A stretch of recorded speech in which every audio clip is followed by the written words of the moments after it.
Well, let's get a question or two in this week. I guess we have time for a few questions, at least, I hope. Have we answered one yet? I don't know what we've done so far, but our first question was sent in to CornyDriveThru at gmail.com from Anthony Carlson.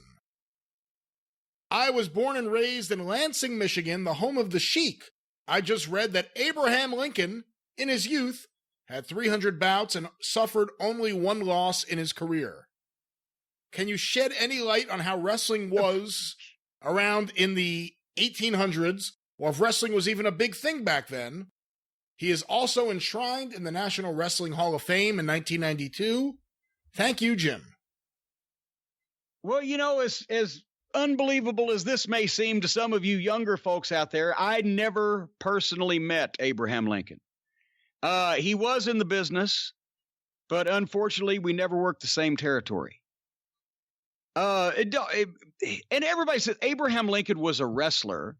And yes, that's true. And he may have even at some point in his life wrestled for money to be considered a professional wrestler. But it's not like that there was professional wrestling in those days, especially in this country where you would do it as a living. So while he enjoyed the sport of wrestling and did it and was apparently pretty good at, although I don't know, do you know, I read the Lincoln biography so long ago, but I can't remember how his wrestling career and his political career juxtaposed, but I'm wondering if as he climbed the political ladder, if a lot of those matches, people were like, well, fuck, we don't want to fucking beat him.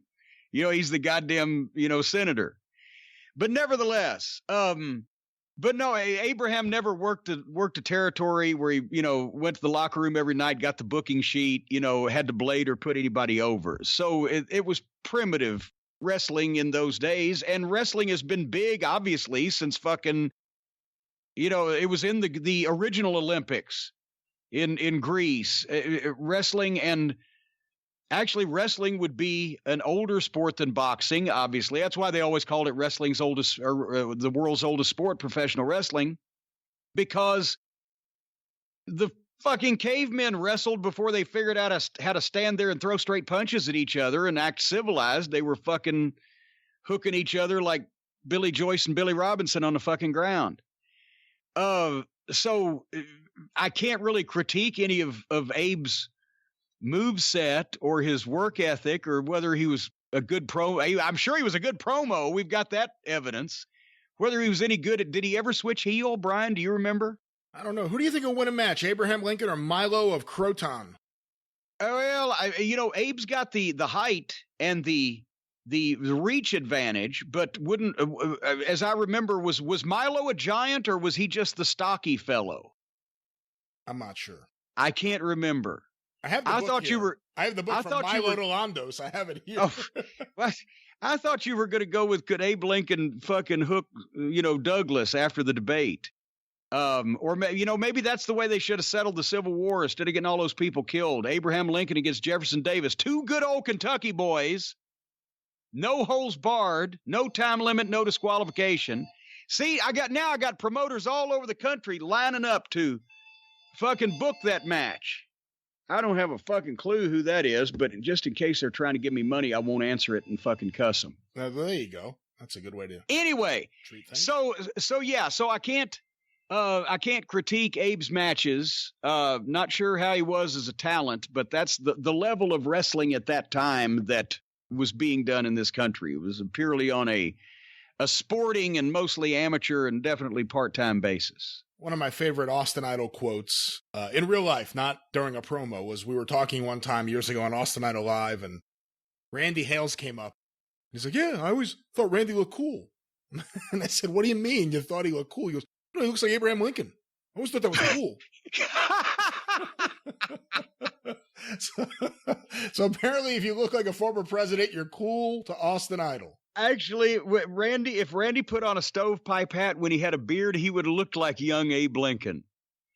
Oh, my God. As a matter of fact, the guy bought the ring for the Smoky Mountain Wrestling ring. Was an old guy that had the ring in South Georgia.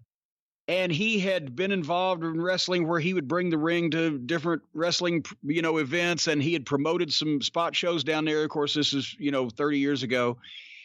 But his name was, I think it was Ralph Lincoln, but his gimmick was Honest Abe because he looked like fucking Abe Lincoln. He was tall and thin and had the beard and the craggy face. And so when he would work in whatever capacity, manager or whatever, he was Honest Abe. That's who I bought. The only way it could have been better to get the ring for Smoky Mountain Wrestling than buying it from Honest Abe is if I'd have bought it from Mr. Haney.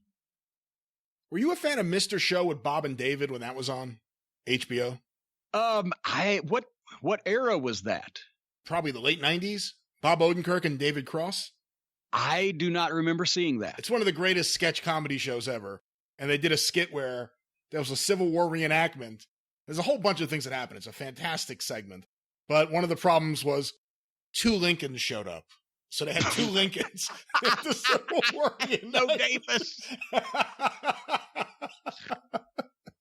All right. Hey, here's a comment on the Confederate statues, by the way.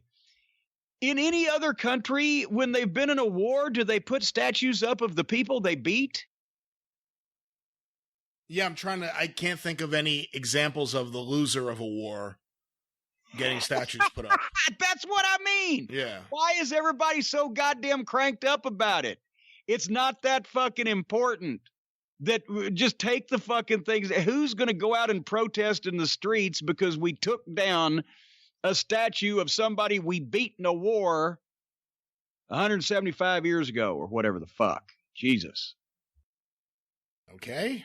Anyway.